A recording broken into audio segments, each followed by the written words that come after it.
Mira, a propósito, Ricardo, de Fafa. Fafa hizo un gran relato sobre el cristianismo de a propósito de la Navidad. Excelente, Fafa, como siempre. Pero no dijo, Ricardo, que Fafa iba para cura. ¿Y tú sabes cuándo se devolvió? Por la misma razón que se devolvió Joan Manuel Serrat, que su ambición de ser cura nada más la conoció en la almohada de él. Nada más la conoció la almohada. ¿Tú sabes por qué Fafa se devolvió? ¿Por qué? Cuando se informó que los curas no podían casarse. En todos los relatos y análisis de la conducta cristiana que Fafa ha hecho durante todo el tiempo que estamos juntos, incluyendo la Casa Vieja, él siempre le duele que no le permitan casarse a los curas. No, pero ¿Tú no lo has notado, Ricardo? Yo fui en mi niñez como 4 años monaguillo. Yo estuve con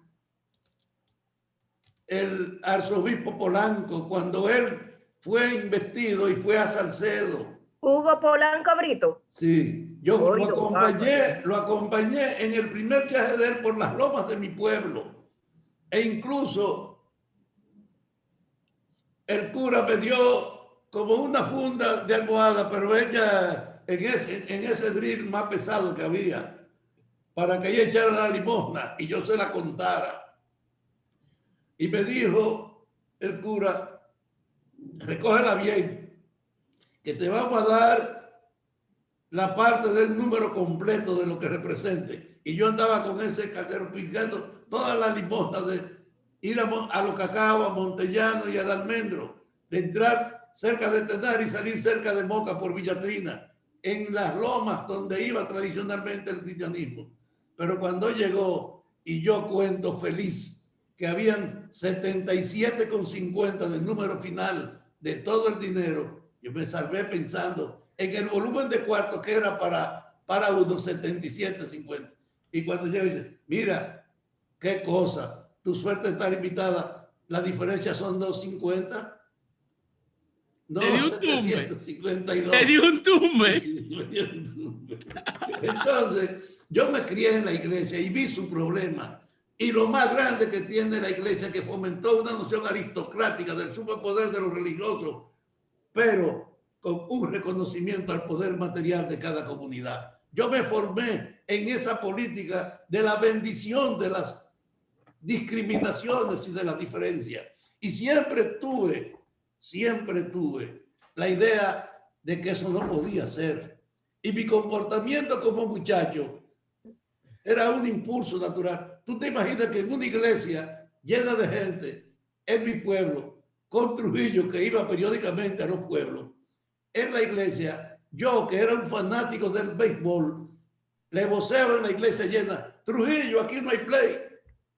Y él se voltea y dice, ¿quién dijo eso? Y un tipo del canal con él me señaló, ese negrito que está ahí. Y cuando él me señaló, yo sentí como una amenaza y salí corriendo y tumbé como 7 o 8 gente en la entrada. Ellos se quedaron riendo, pero el lunes fue un sábado eso. Cuando yo llego a la escuela, llegó una delegación de la capital buscando el que pidió el play. Y entonces fue un escándalo para todos los muchachos. Y me llevan casi cargado a los pies de la delegación. Nosotros somos una comisión de la Dirección de Deportes que el jefe ha mandado para entregarle este equipo, un bate con los guantes y la cosa. Y yo le digo, señor, pues yo no le pedí un equipo, yo le pedí el play. Mire, muchacho, coja eso y cállese. Entonces, yo viví la experiencia real de esa espontaneidad en el reclamo, en la lucha. Y te digo, el núcleo fundamental de esta civilización cristiana está en la aceptación, en la legitimación de las diferencias, en sancionar que más poder económico es más poder político y que en cierta medida el cielo está abierto para los poderosos y el infierno para los infelices.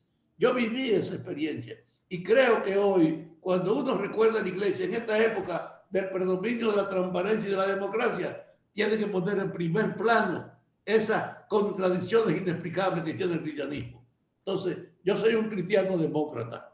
hay cristianos aristocráticos y oligárquicos, pero yo Bueno. soy un cristiano demócrata. Pero vamos a ver lo que piensa Ricardo Nieves. Ricardo, Voy a hacer un comentario a propósito de eso que tú señalas. Porque el comentario de Fafa, motivado por la fecha y esta recordación de 2 milenios, Domingo, son 2 milenios que tiene esta religión y 2.400 millones de habitantes, es la más extendida en el mundo. Y luce inconmovible en muchos de sus fundamentos básicos o primarios. La llamada iglesia primitiva que se desarrolló durante el primer y segundo siglo de la fundación del cristianismo. Estamos hablando de que el cristianismo es una religión abrahámica, de tronco abrahámico, a diferencia de otras que son vitalistas, espiritualistas, animistas. El cristianismo junto con el islam y el judaísmo son monoteístas y tienen un tronco abrahámico, es decir, de la fundación de la figura mística, legendaria y teológica que el cristianismo venera como Abraham, que es el padre que sale de Ur, antigua ciudad, quizás para algunos desde el punto de vista teológico la más vieja de la ciudad de Ur, hacia el este, noroeste de Irak. Que dicho sea, la invasión a Irak destruyó parte de los vestigios de la artesanía y de las huellas de esa antiquísima ciudad de donde salió el patriarca. De cualquier manera, el cristianismo hay que verlo más que como una expresión religiosa, un acontecimiento histórico. Y es un acontecimiento histórico porque recoge y convoca una serie de factores culturales, políticos, geopolíticos, que desafiaron la modalidad imperial de entonces.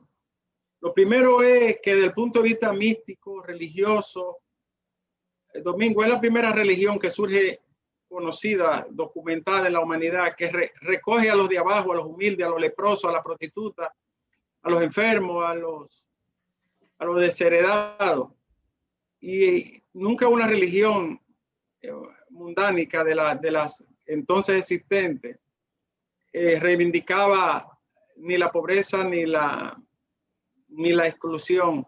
El cristianismo recoge a esa gente. Cuando el Señor sana a un leproso o lo recibe, o cuando recibe una prostituta apedreada por la multitud, está mandando el mensaje de que ellas no son menos y de que ellos no son menos y que son iguales. Entonces el cristianismo tiene esa diríamos progenie, ¿no?, histórica. El otro elemento es que al ser abrahámica y monoteísta es diversa, ¿no? No tiene una sola raíz, sino que es diversa. Se ha diversificado en un protestantismo, el catolicismo y la ortodoxia, lo que significa 3 ramas grandes, ¿no?, dentro de un mismo tronco. El otro aspecto es que surge del judaísmo. Por eso el Nuevo Testamento no puede separarse de los 66, 67 libros que engloban la Biblia. Junto al Nuevo Testamento, porque el Viejo Testamento es la levadura del cristianismo. Y entonces surge del judaísmo, pero fíjate qué acontecimiento más trascendente para el punto de vista religioso. Entonces cuando llega Jesús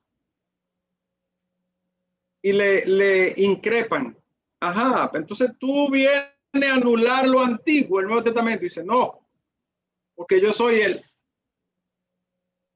el fin de la ley y el principio de la gracia. Se está refiriendo al Talmud, al decálogo mosaico, que era muy difícil para cumplir por cualquiera. Imagínate lo difícil que era cumplir al pie de la letra esos 10 mandamientos. Y entonces él le dice, no, yo lo que soy es el fin de la ley, pero el principio de la gracia. Entonces lo resume y dice, es más, si tú cumples con estos 3, ya tú estás del otro lado, tú eres salvo. La otra característica es que al surgir desde el Concilio de Nicea, donde se oficializa el cristianismo como religión del imperio, es en el Edicto de Milán, 13 años antes, cuando el emperador de entonces lo legaliza. Porque primero sufrió una legalización. luego una universalización a través del concilio de Nicea, y finalmente en el siglo IV Teodosio el Grande ya la convierte en la religión definitiva del imperio frente a todo lo que fue la religión mundana, ¿no? Y toda su variable. Ahora hay que decir una cosa sobre esta parte. El cristianismo, a diferencia de otras religiones, tiene unos padres fundadores, una patrística, tiene unos padres de la iglesia antigua que son como el apoyo dogmático, filosófico y teológico que le da sustento en el tiempo. Los apóstoles. Sí, y esa continuidad de los apóstoles, correcto, se expresa en un grupo que posteriormente asumió a morir la fe. Y ya voy terminando. Hablo, por ejemplo, de Juan, aquel Juan, el primero de los Juan que menciona la Biblia. Esteban, apedreado. Juan, la cabeza cortada. Policarpo de Esmirna, quemado vivo. Ireneo, decapitado. Pablo, decapitado. Pedro, crucificado. Y así sucesivamente, ese martirilogio le dio una trascendencia universal y una inspiración que era difícil zafarse de ese engranaje de creencia y dogma tan poderoso. Policarpo, para citar un caso, era griego, de Esmirna, por cierto, donde era Aristóteles. Policarpo fue quemado en el año 155. Le dijeron, mira, tú eres alumno de Juan. Si tú quieres, te preservamos la vida. Nada más tienes que renunciar. Y prefirió que lo quemaran. Párate ahí, Ricardo de la Cruz Nieve. Te voy a hacer una pregunta que tú nunca me la agradecerás.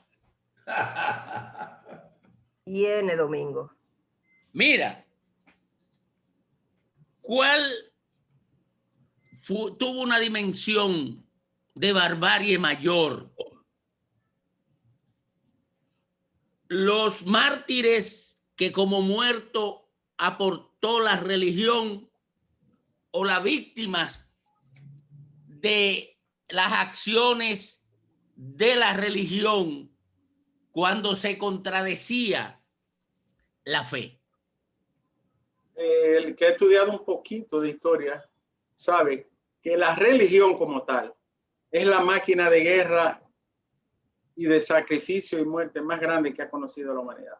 Casi todas las guerras que hubo antes del siglo XIX, todas, desde la antigüedad más remota hasta el siglo mediados, finales del siglo XIX, todas las guerras fueron religiosas. Te felicito, pero voy a hacerte otra. Ricardo de la Cruz Nieves, te felicito sinceramente. Dejaste satisfecho hasta un ateo como Fafa Taveras. Él es agnóstico. Él Todo. Oye, Sobre todo. oye, la religión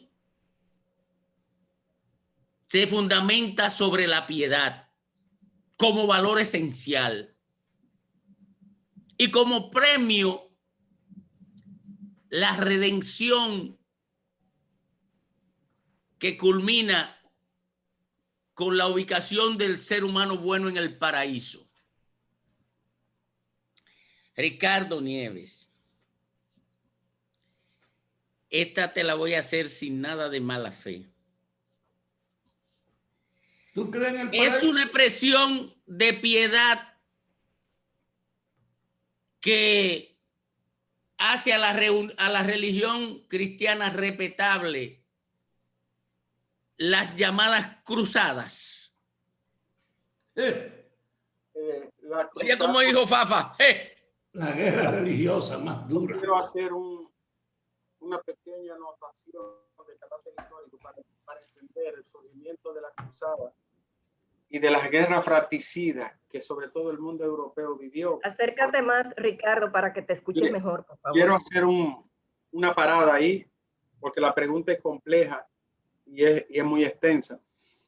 Pero para poder entender el comportamiento de las cruzadas y los años posteriores, hay que tener y excavar sentido en el derrumbe del Imperio Romano y el surgimiento de la nueva forma de poder que conoció la humanidad. El Imperio Romano se derrumba en el año 476 de esta era, es decir, siglo V, cuando el último emperador en Occidente, Augustulus, asediado por los continuos ataques de los pueblos bárbaros, ya no podía más, hasta que entró un ilirio de origen teutónico, es decir, alemán, germano, llamado Odoacro, y entró hasta la misma puerta del Palacio Imperial y le cortó la cabeza.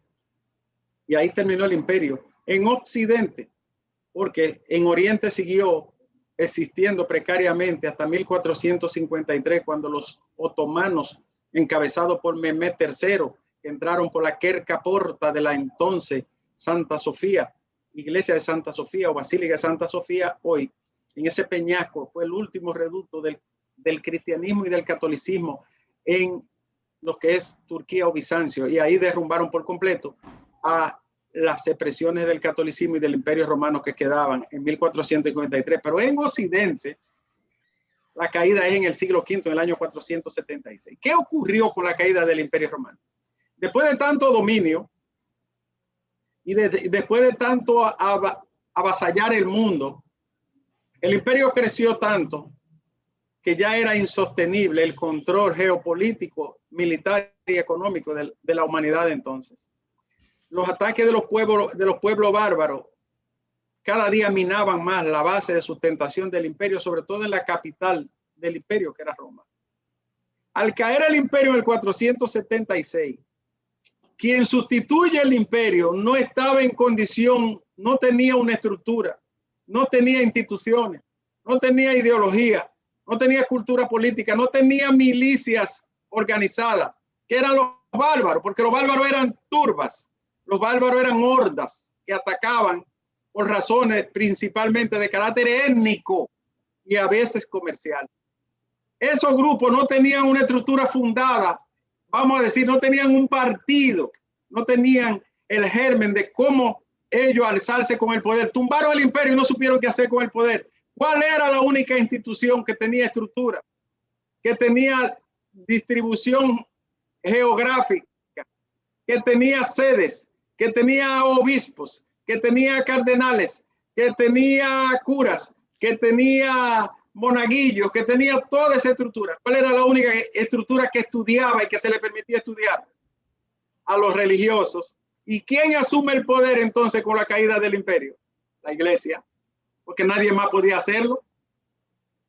Y en el 476 entonces el poder da una transición, un giro enorme para la humanidad, y de la edad antigua se derrumba el imperio y pasa a manos de una nueva forma económica, política, religiosa, científica y cultural, que es el feudalismo y la parte baja de la Edad Media. Y ahí se inicia ese proceso por el que tú preguntas. La religión asumir el poder, Domingo, el dogma, centra de manera monolítica todo el acontecer humano sobre la base de la creencia y del dogma católico. Y entonces las cruzadas no son más que la expresión del dominio geopolítico a través del ala militar que la religión trata de conservar para que las otras religiones, en este caso los árabes y el Islam, no entrara al mundo católico como tal. Ya se convertía en un problema de carácter económico y geopolítico. Como todos saben, el Islam surge en el año 632 a la muerte de Mahoma, que había fundado esta forma de creencia. Cuando no deja descendencia femenina en un mundo tan machista, entonces tuvieron que recurrir a Ali, el esposo de su sobrina Fátima, para que la descendencia continuara con la creencia de los chiíes, de los sunís y de los omeyas, que son los tres troncos del Islam. Pero el catolicismo sí tenía estructura, sí tenía descendencia, sí tenía una patrística y sí tenía historia. Y por eso es que se alza con el poder y lo defiende entonces con la espada a través de la cruzada. Maldito